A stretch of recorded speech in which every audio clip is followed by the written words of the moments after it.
Ignition sequence starts. 6, 5, 4, 3, 2, 1, 0. Liftoff. We have a liftoff.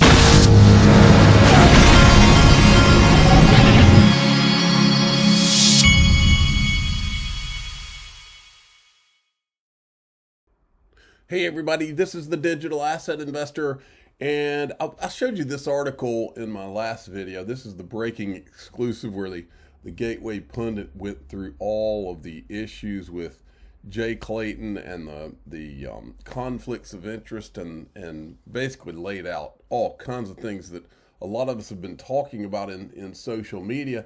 And then I was looking around today and I found an Elizabeth Warren clip that I had never, I don't think I've played this one before. This is Elizabeth Warren when she was talking about Jay Clayton and his conflicts of interest before he was confirmed as SEC chairman. I just wanted you to see some of her thoughts on the thing. This is pretty fascinating. Let's start by looking at how we would lead the SEC's enforcement efforts against Wall Street, how we would be as a cop on the beat. Under ethics rules, for the first half of his term, Mr. Clayton cannot participate in any enforcement action that involves one of his former clients. That means he cannot take part in any case against Goldman Sachs. Okay, but there's more. Goldman Sachs is just one of his former big bank clients. Mr. Clayton also can't take action against Deutsche Bank, or against UBS, or against Barclays.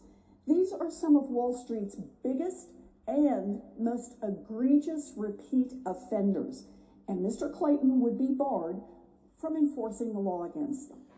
And that's not all. Ethics rules also prevent Mr. Clayton from participating in any enforcement case against a party that is represented by his former law firm, Sullivan and Cromwell. Now, Sullivan and Cromwell is a premier Wall Street firm with a long client list that includes big banks like JP Morgan Chase and credit ratings agencies like Moody's. That means there'll likely be even more cases against top Wall Street firms that Mr. Clayton can't work on. Now, here's why that matters so much. For most enforcement actions, it takes a majority vote of the 5 SEC commissioners. In other words, it takes 3 people to advance an enforcement action. In a number of recent cases, the 2 Democrats have voted for stronger enforcement, and the 2 Republicans have voted against it. If the chairman can't vote, and Mr. Clayton can't vote if some of the biggest and most disreputable banks are involved, then the commission is likely to come up short of the necessary 3 votes. You know what that means? It means the banks walk free. Let's start. So if he had that many conflicts of interest like that, the whole article that was written by the Gateway Pundit was about all of the different aspects of all this, but there's obviously enough there, and Gary Gensler's been given a petition with I think over 30,000 signatures to take a look at this, and he hasn't even had the courtesy to respond to the people that did the petition. Now, this is an interesting point here. Bitcoin Magazine, watch what they do, not what they say. Wall Street. Crypto plans. Some banks are starting to offer crypto services. We've been covering a lot of these that are about to open custody services. Goldman Sachs, Morgan Stanley, Citigroup. So you've got all, this is, ever since I got into this space, you're constantly seeing these major players, these banks and all these, they're putting out one piece of information, then you find out they're doing something else. And I think this chart pretty well shows you a lot of what's going on with that. Okay. Now, I tweeted this out because to me, there is a lot that's going on across the globe right now. And a lot of it's political. A lot of it's like power plays. I showed you this morning. China has threatened to ban Bitcoin and crypto 1,000 times since I've been in this. This time's just another one. Okay. 3 tons of Bitcoin mining machines are on the move from China to Maryland. A CNBC reporter tweeted Monday, just just much does mining power just how much mining power does that represent given China's recent crackdowns? So why on earth is it immediately going to Maryland, and who got this thing in motion? That's why I said there's a lot more going on than meets the eye. Now here's this is just an interesting take on where this is Melton Demure. I think he's Demure. She's Bitcoin Maxi. She's actually the same woman who basically said Ripple was behind, making the FUD about what they called FUD about the energy problems that Bitcoin has, and Brad Garlinghouse had commented on it. But watch this.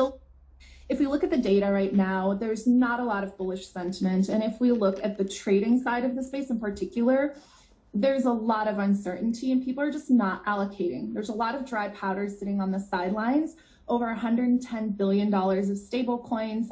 They're at all-time highs. So people have pulled back into cash, but on-chain. And so I think right now we're going to continue to see weakness around Bitcoin until we see a positive market catalyst. Uncertain what that catalyst will be, but I think there are a number of news items that will emerge in the coming weeks and months. And also it's the summer, the quarantine is being lifted in many places. People are for the first time enjoying life outside of their trading screen or outside of their Wall Street Bets sort of page. So I think we're seeing generally, across the board, there's less trading activity going on. I think by the end of the summer, though, we'll start to see Bitcoin resume its bullish climb. And I'm very optimistic that the end of the year, we'll see Bitcoin reach all-time highs. All right, well, we're going to have you back on the show before we get... Okay. I thought that was just one interesting take. Okay, Michael Saylor, my favorite Bitcoin Maxi, is at it again.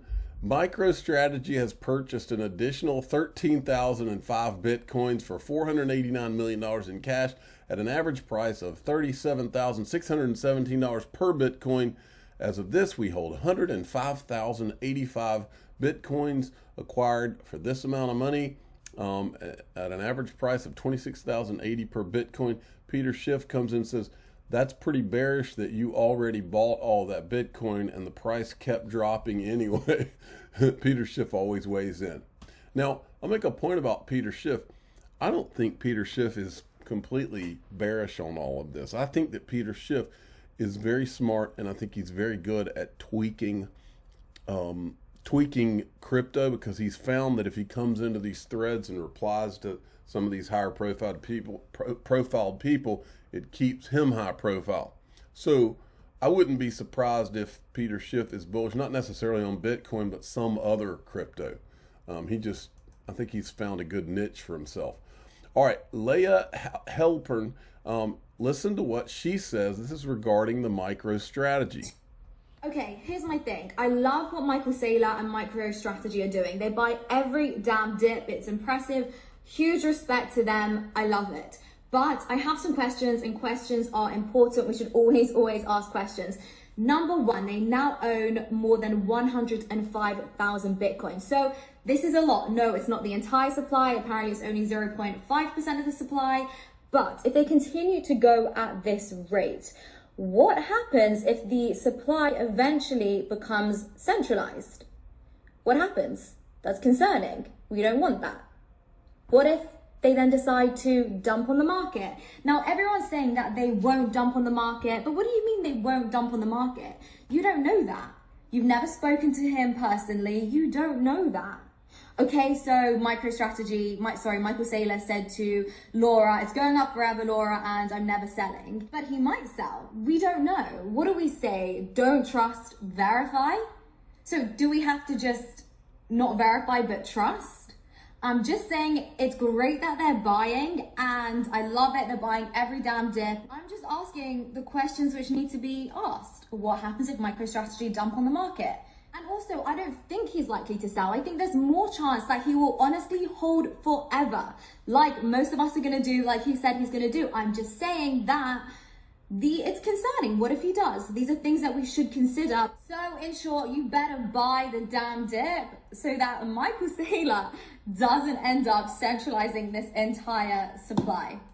What do you mean? Let me show you a few things here, because what do you mean could become centralized? Now that we're talking about people that own large portions of Bitcoin, first, And don't forget that Galaxy and Goldman Sachs just did a joint venture. They're both in the Bitcoin futures business, and that is what Giancarlo and the Trump administration used. They used futures to bring what do they call it? To bring some discipline to the market, and it tanked the Bitcoin market back in the day. Now, let's talk about what she's talking about here about the worry of centralizing Bitcoin. So as we know, the MicroStrategy has 105,000. And remember this, probably they estimate roughly, I think, 5 million of the 21 million Bitcoins are lost forever from people losing their keys or whatever, okay? So look at this. First, right out of the gate, Satoshi Nakamoto, who nobody apparently knows who this is. Remember this, you're going to build a financial system with, and I showed you the video clip from where Gary Cohn, who's one of the most powerful people in the United States government, Gary Cohn said, you're not going to build anything when you got this fictional character, or he didn't say fictional, but this guy Satoshi Nakamoto, who nobody knows who he is. He's got around 1.1 million estimated Bitcoin. Michael Saylor's got 105,000 at MicroStrategy. Bulgaria has around, what does it say, crackdown on organized crime and confiscated 213,519. Now, granted, these are all estimates, but a lot of this is still the case. Bitfinex, 163,000. The FBI had from Silk Road, and it says I think they sold a lot of that to Barry Silbert. Seems like I thought they sold some of that to Tim Draper too. 144,000. Winklevoss brothers, they have, I'm not sure exactly how many they have, but they have a significant amount. Gavin Andreessen, who a lot of people thought was Satoshi Nakamoto, has a bunch. It's estimated Roger Ver holds about 100,000. Barry Silbert around 48. Charlie Shrem has a bunch. This guy, and then you got Mike Novogratz is not even on this list, and we know he's got a bunch of it. So, just reading between the lines, you add all that up, and you're talking about between 5 or 10 people or anonymous people, 5 or 10, you're talking about somewhere in the range of 1.5 to 3 million. Add that to the 5 million that have been lost, okay? That's 8 million of the 21 million. You're already, sweetheart, you're already centralized. It is centralized. And one of the guy that has the most, you don't even know who he is. The guy or government or terrorist organization or who knows what it is. That's my whole point here, folks. I mean, this is crazy the way that they're acting like, oh, this is some decentralized. Come on. Breaking news. The Bank of France has completed a central bank digital currency pilot for securities transactions in collaboration with Swiss crypto bank SEBA. Be interesting to see where all this goes. XRP vet, diamonds to the sky, sent me this. PPT on a symbol. Biden summons Powell, Yellen, Gensler after market rout. So the stock market apparently tanked. And then he goes, the attendees include Gary Gensler, then the acting director of Consumer Financial Protection Bureau, Helena McWilliams, chairman of the Federal Deposit Insurance Corporation, Michael Sue, acting comptroller of the currency. Okay, all of these people have been summoned. And then this guy is a White House reporter. Tomorrow, Biden will meet with lead financial regulators for an update on the state of the country's financial system and institutions per the White House. They'll discuss climate risk.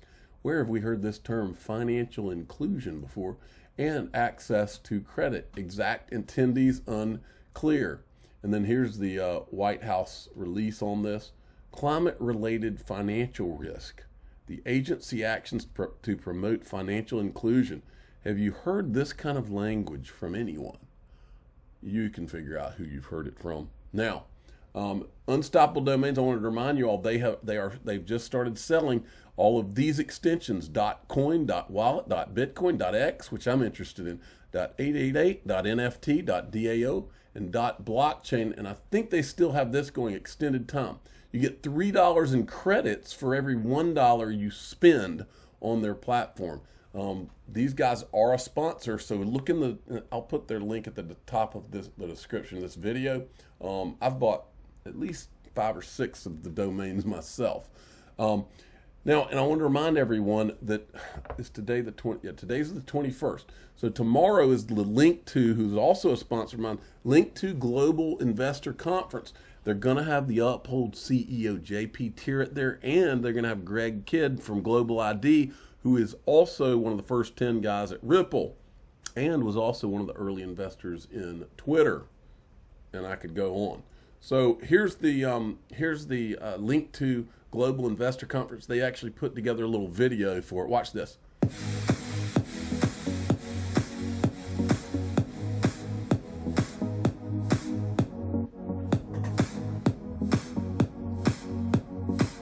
It's got a nice beat.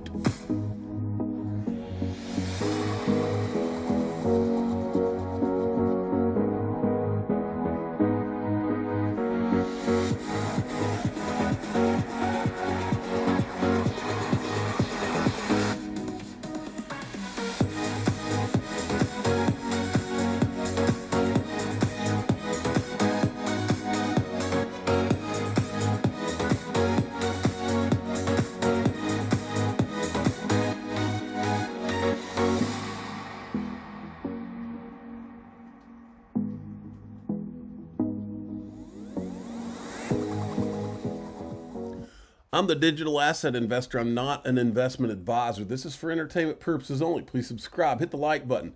Tell your friends and family that Link2 is having their Global Investor Conference tomorrow, and you can sign up. You can register here. Just go to they have a link on their, if you look right here, at Link2INC, they've got links to so you can go and register. Thanks for listening.